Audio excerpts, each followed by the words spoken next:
새해 첫 주를 맞이하는 우리에게 2500년 전 스룹바벨 가이사라엘 백성들이 임하셨던 하나님의 감동과 도전이 있기를 바랍니다. 과거 일입니다만 성경에는 과거가 없습니다. 늘 현재입니다. 현재.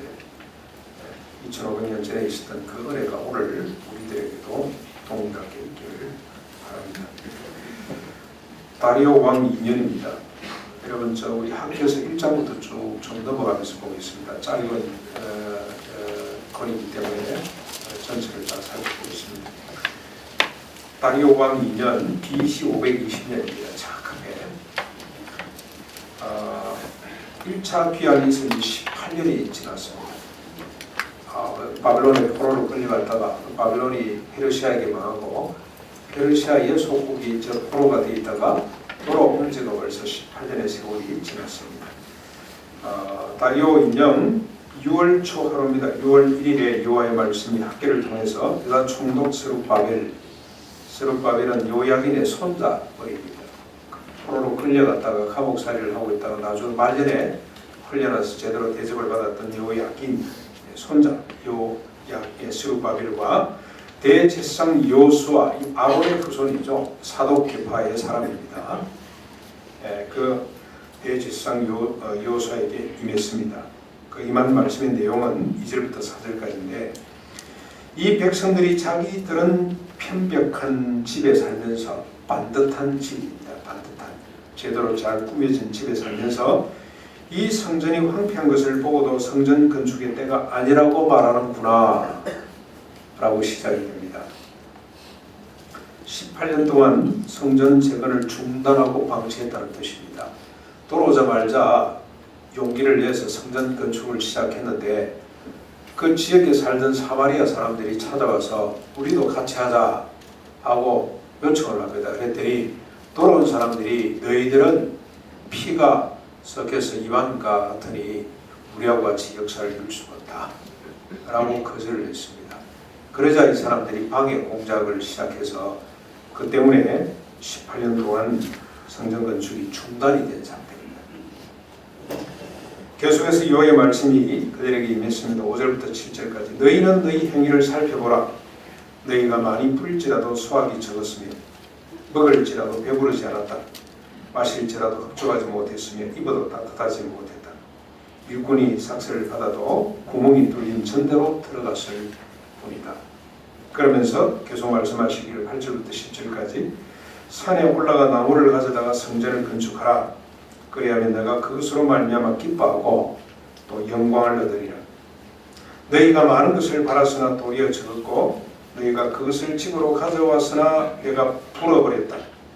이것이 무슨 까닭이냐. 내 집은 황폐하였는데 너희는 각각 자기의 집을 짓기에 빨랐습니다. 그러므로 너희로 말미암아 하늘이 이슬을 거쳤고 땅은 사물을 거쳤으며 내가 이 땅과 산과 곡물과 새 포도주와 기름과 땅의 모든 소산과 사람과 가축과 손으로 수고하는 모든 일에 한재를 들겠다. 이 한재는 가뭄을 말합니다. 가뭄이 들겠다고 말씀하십니다. 여기까지 여호와께서 밝히신 바에 의하면 예루살렘의 물질적 결핍은 성전 재건의 중단과 관련이 있다는 것입니다. 더 정확히 말하면 하나님의 성전은 황폐해 있는데 자신들의 집을 짓기에 빨랐기 때문이다. 그 말씀을 하고 있습니다. 반대로 성전 재건은 하나님의 기쁨과 영광이 될 뿐만이 아니라 직접 밝히지는 않았습니다만 예루살렘의 물질적 풍요와 연관이 됩니다. 여기에 대해서 여러 가지 해석할 수가 있습니다.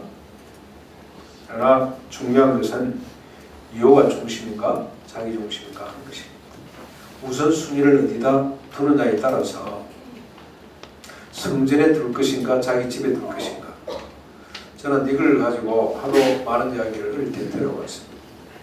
자기 집보다 성전을 먼저 예쁘게 꾸미는데, 그래서 우리 모교회는 우리 예배당이 제일 화려했습니다.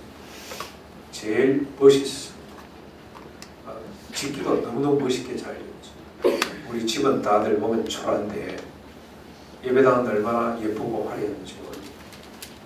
김용기 장로님도 이 말씀 때문에 그랬는지는 모르겠습니다만 개척지를 할 때마다 자기 집보다 예배당부터 먼저 짓고 개척을 했습니다. 그분 지론은 그렇습니다.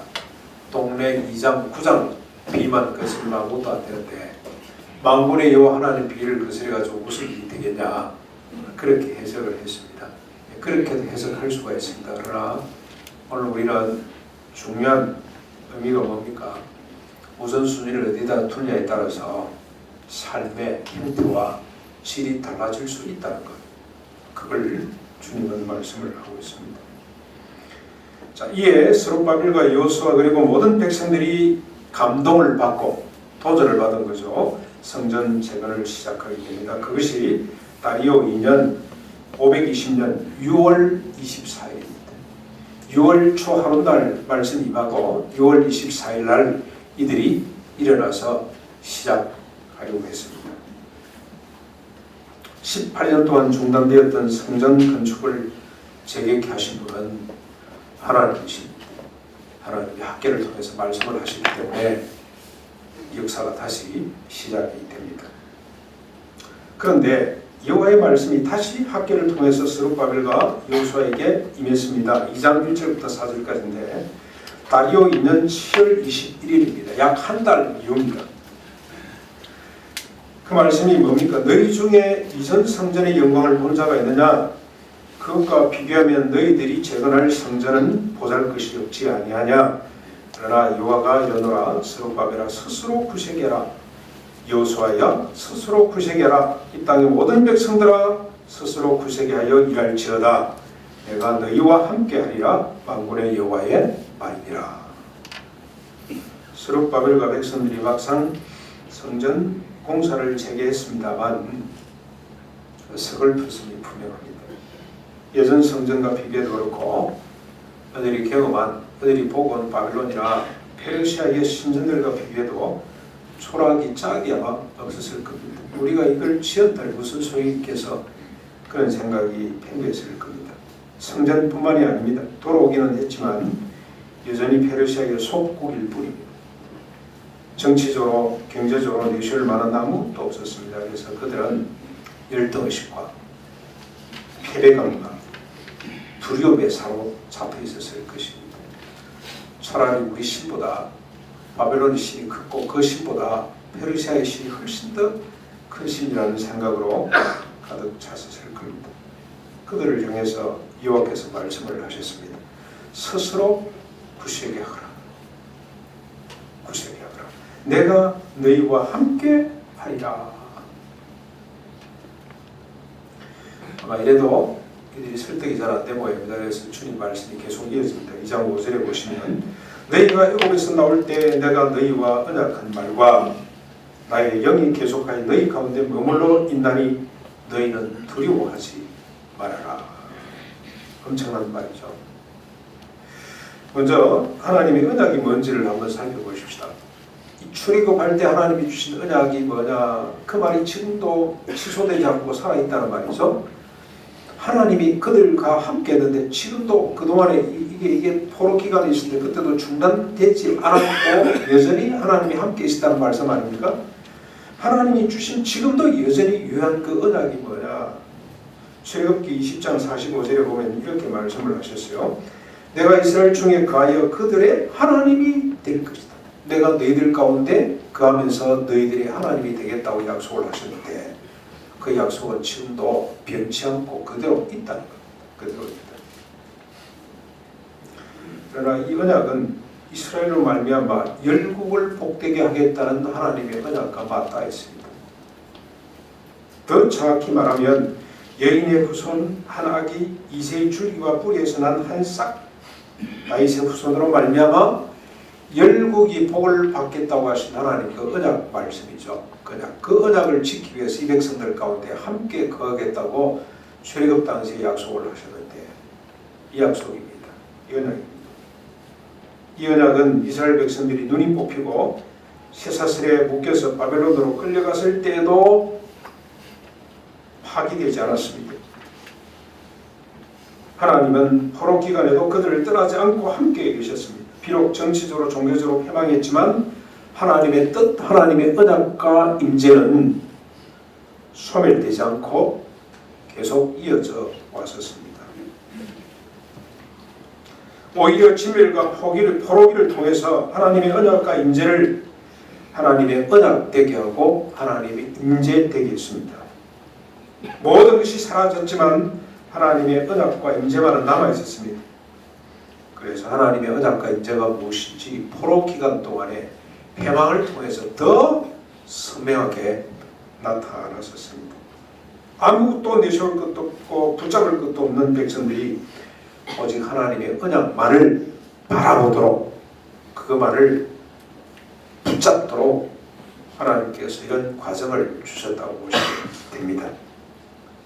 이를 학계를 통해서 이렇게 다시 또 밝힙니다. 2장 6절부터 7절 만군의 여호와가 이같이 말하노라 조금 있으면 내가 하늘과 땅과 바다와 육지를 진동시킬 것이요 또한 모든 나라를 진동시킬 것이며 모든 나라의 보배를 이루리니 내가 이 성전의 영광이 충만하게 하리라. 만군의 여호와의 말이니라. 비록 한 성전의 재건 공사 같지만 영광스럽다고 말씀을 하십니다. 이 성전을 통해서 열국이 복되게 하겠다. 이 모든 나라의 보배라고 했는데 보배라는 번역이 좀 이상한데 사모하는 것, 소망하는 것, 즐거워하는 것 그런 뜻입니다. 모든 나라가 사모하고 이스라엘 민족뿐만이 아닙니다. 모든 나라가 사모하고 보배롭게 생각을 하고 즐거워하는 것들을 내가 이 성전 공사를 통해서 왕국과 나라들, 뱅고와 끝한 자들을 진동시키고 떨어뜨리는 새로운 역사의 시작이 됩니다. 여호와께서 새로운 역사를 이끌 스룹바벨을 자신의 임장으로 삼으시겠다고 천명하셨습니다. 그리고 다시 만군의 여호와의 말이라고 도장을 찍으셨습니다. 이제 우리가 성전 재건이 뭔지를 한번 살펴보셔야 되겠습니다. 이 성전 재건이 뭐냐? 4년 후에 완공이 된 스룹바벨 성전입니까? 이제 추출을 놓고 다시 시작해서 4년 만에 완공이 되는데 그 스룹바벨 성전이라고 그러죠. 제2성전, 스룹바벨 성전. 솔로몬이 성전을 먼저 지었고 그게 무너졌잖아요. 완전히 무너졌고 이제 포로로 끌려와서 돌아온 사람들이 다시 이제 BC 516년에 쌓는 그래서 꼭 70년이 됩니다. 이걸 스룹바벨 성전이라고 합니다. 그 다음에 이보다 550년 이후에 이보다 비교할 수 없는 솔로몬 성전과도 비교할 수 없는 엄청난 성전이 하나 세워지는데 바로 예루살렘 성전인데 헤롯 성전. 헤롯 성전은 지금도 그대로 보존이 되어 있습니다. 70년이나 완전히 망했다가 다시 재건이 돼가지고 지금도 그때 영광을 되찾지를 못했습니다. 여러분 저 서양의 서구에 온 인류사의 건축물 가운데 7개 찬란한 불가사의한 건축물 가운데 하나가 헤롯 성전이라고 할 만큼 웅장하고 화려하게 지어졌습니다. 그 성전을 말합니까? 아닙니다. 이 성전들을 통해서 하나님의 말씀이 이루어지지 않았습니다. 스룹바벨과 헤롯 성전 위에 열국의 왕자를 넣지도 못했고요. 그들이 하나님의 인자이 되지도 못했습니다. 일개 손목의 총독이었을 뿐입니다. 스룹바벨은 페르시아의 총독일 뿐이고 헤롯은 로마의 총독이었을 뿐이었어요. 그들이 하나님의 인장이 되지를 못했습니다. 이 성전이 무엇인지를 알기 위해서는 하나님의 말씀으로 다시 돌아가 봐야 합니다. 먼저 여러분 2장 6절로 7절에 보시면 하나님은 이 성전을 뭐라고 표현을 하고 있습니까? 모든 나라가 사모하고 바라고 보배처럼 여기는 곳이라고 그걸 이룰 곳이라고 말씀을 했습니다. 그리고 9절에 보면 나중 영광이 이전 영광보다 더 클 것이다. 더 크다. 이전 영광보다 더 큰 영광이 있는 곳이라고 그렇게 말씀을 했습니다. 이 말씀을 그대로 인용한 신약 성경이 한 개 있습니다. 히브리서 12장 18절부터 25절인데 여러분 같이 한번 찾아보실까요? 히브리서 성경을 하신 분들 한번 보십시오. 히브리서 12장 이 성전이 스룹바벨이 누구인지 하나님의 인장이 뭔지를 우리가 살펴볼 수 있는 중요한 대목이에요. 히브리서 저자가 이 말씀을 이 학계 2장에 있는 이 말씀을 그대로 인용해서 기록을 하고 있습니다. 18절부터 25절까지 같이 한 절씩 교독해 보겠습니다. 너희는 만질 수 있고 불이 붙는 산과 침침함과 흑암과 폭풍과 나팔 소리와 많은 소리가 있는 곳에 이를 것이 아니라 그 소리를 듣는 자들은 더 말씀하지 아니하시기를 구하였으니 이는 그 짐승이라도 그 산에 들어가면 돌로 침을 당하리라 하신 명령을 그들이 견디지 못함이라. 그 노인은 바다에 젖은 흙으로 모세로 이르되 내가 시인으로 너희가 알았느니라. 그러나 너희가 이런 것은 시온산과 살아계신 하나님의 도성인 하늘의 예루살렘과 천만 천사와 하늘에 이르된 자들의 모임과 교회와 만민의 심판자이신 하나님과 및 온전하게 된 그의 영들과 새 언약의 전보자이신 예수와 및 아벨의 피보다 더 나은 것을 말하는 뿌린 피니라. 너희는 상가 말씀하시기를 거역하지 말라. 땅에서 도구하신 이를 거역한 그들이 피하지 못하였거든.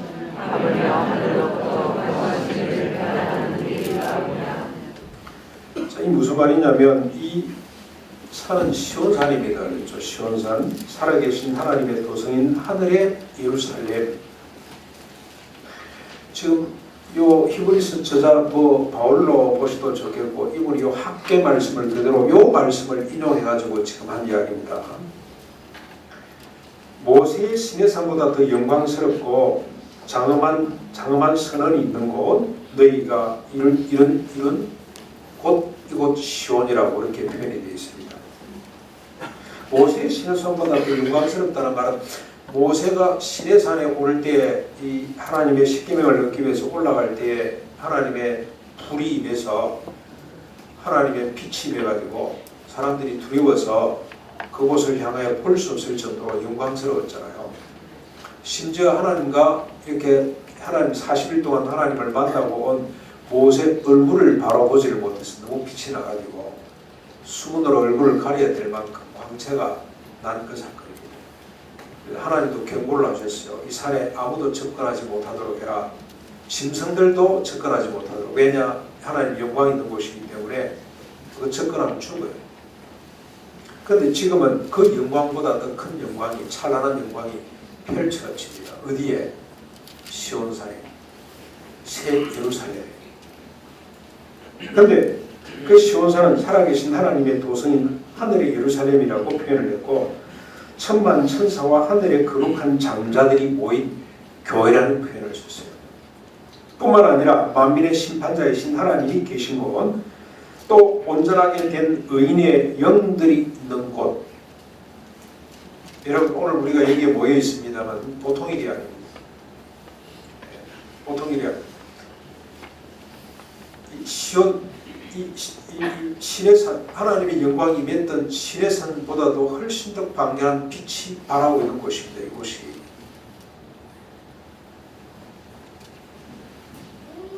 온전하게 된 의인들의 영들이 있는 곳입니다. 우리가 온전하게 된 의인들이 비록 세상에 떼먹고 세상 사람들보다 못해 보일 때도 있지만 하나님은 그렇게 보시지 않습니다. 하나님은 우리를 어떻게 보냐? 천사들보다 더 영광스럽고 존귀한 의인들로. 의인들. 의인. 아벨의 피보다 더 나은 피를 뿌리신 중보자이신 예수가 계신 곳. 이 성전은 이미 시작되었고 장차 완성될 하나님의 나라를 말합니다. 그리고 하나님의 나라가 실현되는 그리스도의 몸인 교회입니다. 예수님이 처음 사역을 시작하실 때 일성이 뭐던가요? 제일 첫 번째 외친 말씀이 때가 찼고 하나님의 나라가 시작되었다는 말씀으로 그 사역을 시작합니다. 하나님의 나라가 학계에게 보여주셨던 그 영광스러운 나라가 시작이 됐습니다. 그런데 이 하나님의 나라가 지속적으로 이어가도록 하기 위해서 주님께서 하신 일이 하나 있습니다. 그게 뭐냐면 제자들을 불러 주님이 훈련해가지고 그 제자들로 내보내서 뭘 이루게 합니까? 교회를 이루게 합니다. 교회. 천국 열쇠를 그들에게 맡깁니다. 교회도 맡깁니다. 교회. 그래서 하나님의 뜻이 하나님의 나라가 지속적으로 펼쳐져 가도록 하나님이 그렇게 뜻을 정해주셨습니다.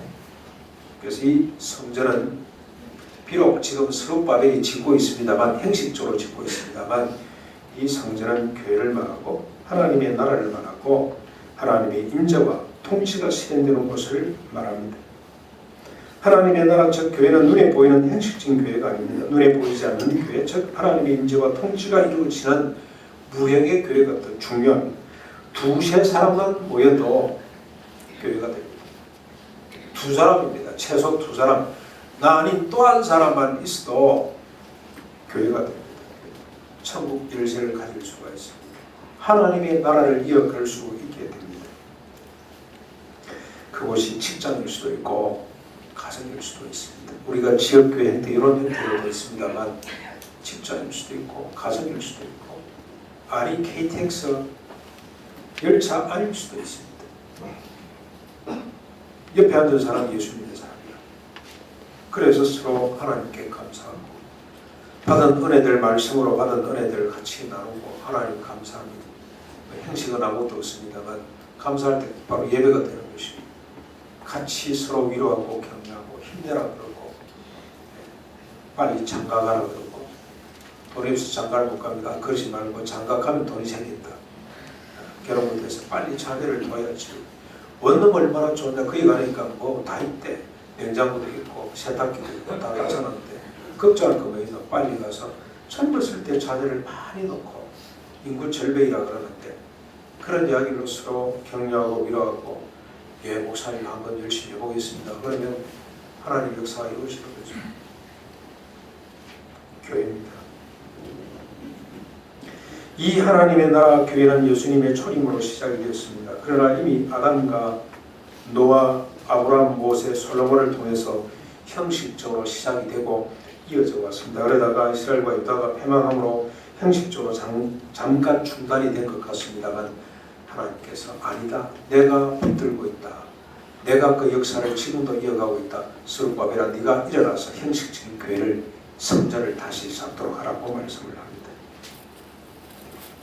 예수 그리스도를 통해 시작된 참 성전 하나님의 나라 교회는 온 세상을 뒤흔들기 시작했습니다. 징표가 뭡니까? 역사를 구분하죠. 역사 AD와 BC로 일이 벌어졌습니다. 온 세상에 정치적으로 경제적으로 정의와 평화가 넘치도록 했습니다. 성숙한 민주주의도 성숙한 자본주의도 주님이 시작한 교회로부터 나왔습니다. 개인적으로는 자기애적 탐욕에 사로잡혔던 사람들이 자유를 얻게 됐습니다. 그러나 그 자유로 자신의 것으로 삼지 않고 서로 종노릇하는 새로운 유의 인간이 탄생됐습니다. 말과 탄자들이 거꾸로 됐습니다. 그래서 주님은 어떤 모습으로 오셨습니까? 말과 말 탄자의 모습으로 오시지 않고 마구간으로 오셨습니다. 마구간으로. 강보의 사역 구유에 입히시는 모습으로 이 땅에 오셨습니다. 이 하나님의 뜻 언약을 스룹바벨과 그의 백성들이 이어서 선포하고 이어가는 이 귀한 역사 하나님이 도전을 하고 계십니다. 이제 우리는 이렇게 회복된 성전이 어떠한지를 살펴봐야 됩니다. 스룹바벨로부터 준비가 되고 그리스도로 시작된 하나님의 나라와 교회, 하나님의 임재와 통치가 오늘 우리 입장에서 어떠한지를 살펴봐야 합니다. 우리 개인들, 우리 가정들, 우리 교회, 우리 사회 입장에서 살펴봐야 합니다. 어디 무너진 곳은 없는지, 어디 수축하고 재건해야 할 곳은 없는지. 먼저 개인의 성전을 한번 살펴보십시다. 큐티 생활 어떠한지, 기도 생활 어떠한지, 성경 읽기, 이웃사랑 주일 성수는 어떠한지. 여러분 우리가 예배 드릴 때마다 조금 마음이 좀 아픈 것은 시작할 때는 빈자리가 많아요. 교동문을 하고 기도할 때 좀 눈을 떠보면 가득 차 있습니다. 무너졌다는 뜻이죠. 다 무너지지는 않은 것 같은데 그거부터 한번 해보죠. 우리 가정은 어떻습니까? 가정예배, 밥상의 큐티를 펼치기, 우리 가정이 중심이 되어서 이웃을 살피고 가족들을 살피는 일, 부모 형제를 살피는 일, 주일 성수, 신앙 유산은 어떠한지, 우리 교회 성전은 어떠한지, 둘의 모임이 어떠한지. 둘의 모임을 2주에 한 번씩 모이는 둘이가 있는데, 여러분 저는 또 매주 모이십시오. 방학 때는 열심히 우리가 또 자유롭게 하지만은 끝나고 나면 모이기를 힘써보십시다. 둘의 모임은 어떠한지, 전도의 모임은 어떠한지, 유연의 봉사는 어떠한지, 주일학교, 예배 양육, 친교 봉사, 전도 선교, 헌금 생활은 어떠한지. 여러분 저 많은 분들이 저기 헌금통이 있다는 사실을 잘 모르시는 분이 계시는 것 같아요. 여러분 저 헌금통에 우리가 헌금을 늘 생각하고 있는 사람과 그렇지 않아서 저기 있는지 없는지도 모르는 사람의 삶의 질은 다를 수밖에 없습니다. 살피셔야 됩니다. 우리 사회 성전은 어떤지, 우리 직장 생활의 정의와 평화가 넘치는지, 이 땅의 생명과 환경은 어떤지, 우리가 잘 보존을 하고 있는지, 결혼과 출산은 어떤지 살펴야 됩니다. 앞에서 봤듯이 성전은 큐티나 성경 읽기나 주일 성수, 신앙유산, 예배, 전도, 선교, 헌금 생활 자체는 아닙니다. 아닙니다. 성전은 하나님의 임재와 통치, 하나님의 나라를 말합니다. 그러나 이런 것들이 없이 하나님의 임재와 통치를 기다릴 수가 있겠습니까? 예루살렘 성전이 없는 제사 가능합니까? 뭐 흙에다 올려놓고 하면 돼요. 예루살렘의 성전이 없는 하나님의 임재와 통치 가능할 수가 있겠습니다. 그러나 하나님께서 제도를 그렇게 만들어 주셨어요. 예루살렘을 볼 때, 성전을 볼 때마다 하나님의 임재와 통치를 기억하게 하고, 그 성전이 바로 설 때 나라가 바로 섰던 것을 우리가 보는 것처럼, 이런 것들을 통해서 우리 성전을 살필 수가 있습니다. 이제 우리의 모습들을 살피고 무너진 곳이 있으면 일어나 재건을 하십시오. 두려워하지 말고 미루지 말고 일어나 시작을 하시죠. 특별히 올해 우리가 신경을 써서 수축해야 될 일이 하나 있습니다. 제가 얼마 전에 서울대 종교학과 교수죠. 그분 강의를 듣고 엄청난 충격을 참 창피했습니다. 제가 이분이 한국 사회에 왜 종교 간에 긴장이 별로 없냐. 여러분 지금 우리 세계 곳곳에 보면 종교 때문에 긴장들이 많이 있잖아요. 서로 축구주의고 하는 일들이 비일비재하게 일어나고 있고, 지금 중국에는 보면 우리 선교사들 다 쫓아내기 시작했습니다. 대부분 선교사들 얼마 전에 보니까 지하교회 하나를 완전히 그냥 속된 말로 박살을 내더군요. 신비. 다 긴장이 있습니다. 한국 사회에 불교, 그 다음에 유교, 그 다음에 또 기독교, 천주교, 우리 한국처럼 다양한 종교가 있는 나라가 그렇게 많지 않습니다. 조금 있으면 나오면 모슬렘도 들어올 것 같은데요. 근데도 서로 긴장하지 않는, 서로 싸우지 않는 이유가 뭐냐? 똑같답니다. 똑같아요. 그들이 추구하는 목적이 똑같아요. 그래서 불교건 기독교건 그들은 석가를 믿고 예수를 믿는다. 믿는데, 근데 그들은 불교 살기나 예수 살기를 하지 않는데, 믿기는 믿어요. 살기가 없어요.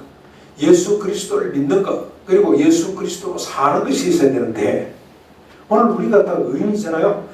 예수 그리스도의 생명이 우리 속에 와 있잖아요. 그렇죠? 주님이 내 안에 계시잖아요. 그런데 우리가 믿기는 믿는데 살기가 없어. 아하, 제가 지난주에 그분 강의를 들었거든요. 이게 우리가 무너진 우리가 쌓아야 될 터전이구나, 주축이구나. 이렇게 예수 믿기만으로 만족하지 말고 예수 살기로. 그럼 여러분 이런 생각을 또 하십니다. 그게 쉽냐? 먹고 살기도 바쁜데 믿는 것만으로도 충분하지. 그래서 자꾸 부정적으로 생각을 하고 또 뒤로 미룰 수가 있는데, 여러분 오늘 주님께서 하신 말씀을 들으시고 일어나라, 출발하라. 은과 금이 내 것이다. 내가 너와 함께하겠다. 그리고 내가 너를 인장으로 삼겠다. 내 대장, 내 권세를 너에게 주겠다고 말씀을 하셨습니다. 여러분 가정에서 남편이 언제 가장 존경스럽습니까? 무릎 꿇고 있을 때, 그리고 일어나서 예배드리자고 할 때, 그때 남편이 존경스러워요. 그때 하나님이 그냥 계시지 않고 그 남편에게 뭘 주신다고요? 임장이 되도록 해주신다. 여러분이 아이들에게 밥상에 큐티책을 펼쳐놓고 읽자 뭐 했을 때 아이들이 짜증을 내고 그런 것 같지만 그 아이들 생명을 여러분이 살리는 거고, 그 아이들 마음속에 엄마가 계셔서 아빠가 계셔서 나는 안전할 수 있겠다는 그런 확신을 마음속에 품게 됩니다. 그때 엄마 아빠로서의 권위가 생기는 거예요. 하나님이 그렇게 말씀을 하셨어요. 하나님이 그렇게 세우고 인장을 끼워주겠다고 주님이 말씀을 하셨습니다. 여러분이 직장에 가서 정의롭게 할 때 그때 하나님이 그냥 계시지 않습니다. 여러분을 세우시고 여러분의 손에 하나님이 인장을 쥐어주신다는 사실을 잊지 마십시오. 일어납시다.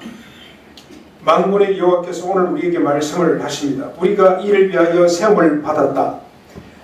왜 우리가 아빠가 되고 남편이 되고 엄마가 되고 했습니까? 누가 우리를 아빠 되게 하고 엄마 되게 했습니까? 하나님이 그렇게 세워놨어요. 저는 둘이 오실태 목사를 담임 목사로 하나님이 세웠다고 생각합니다. 그래서 제가 여러분 참 신기합니다. 제가 뭐 볼 것도 뭐 있습니까? 인격도 부족한 사람이고 모든 것이 다 부족한 사람인데 새벽 기도 합시다 그러면 사람이 온다니까요. 기도합시다 그러면 사람이 막 몰려와요. 신기하지 않습니까? 하나님이 주신 권세입니다. 전도합시다 그러면 전도해요. 안 될 것 같은데 전도가 된다니까요.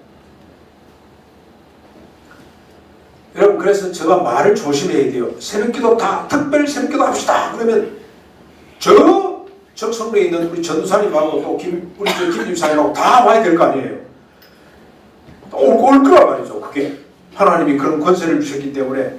그럼 제가 왔다 갔다 한 2시간씩 하루 4시간씩 왔다 갔다 해버리면 아무것도 안 돼. 그래서 그 말을 못해요. 그래서 가까이 있는 사람만 보십시오. 나머지는 가까운 자기 께로 다 가십시오.